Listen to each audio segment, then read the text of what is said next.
वक्फ संशोधन कानून पर देश में विरोध तेज हो चुका है और बड़ी बात यह है कि मुस्लिमों ने गांधीवादी तरीके से विरोध का ऐलान कर बीजेपी को बता दिया है कि मुसलमान बीजेपी के उकसावे में नहीं आएंगे, उनके लिए सबसे पहले देश है। वहीं वक्फ का सारा खेल बिल्डरों को फायदा पहुंचाने के लिए है, ये बात भी आज खुलकर कह दी गई है। देखिए ये रिपोर्ट। वक्फ संशोधन पर बने कानून के खिलाफ मुस्लिमों ने विरोध करने का ऐलान तो किया ही है, साथ ही ये भी जाहिर कर दिया है कि विरोध बिल्कुल गांधी जी के बताए रास्ते पर ही होगा और चाहे जितनी गोलियां चले, हिंसा का रास्ता नहीं अपनाया जाएगा। जमीयत उलेमा-ए-हिंद के इस ऐलान से अब बीजेपी की पोल खुल गई है, जिसने पश्चिम बंगाल के मुर्शिदाबाद में हिंसा के लिए मुस्लिमों पर उंगली उठाई। वहीं जमीयत ने यह भी बता दिया है कि वक्फ संशोधन कानून केवल बिल्डरों के फायदे के लिए है, देश के फायदे के लिए नहीं।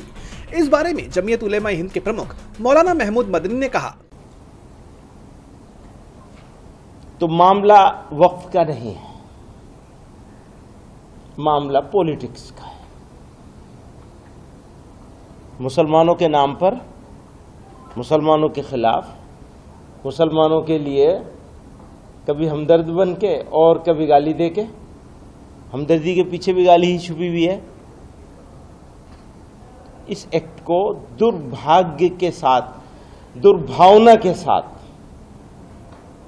दुर्भावनापूर्ण एक्ट है ये अमेंडमेंट है।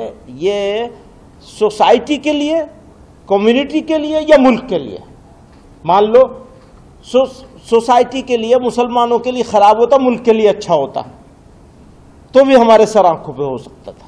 हाँ ठीक है, थोड़ा तकलीफ होगी, बर्दाश्त कर लेंगे, कोई बात नहीं, देश का भला हो जाए।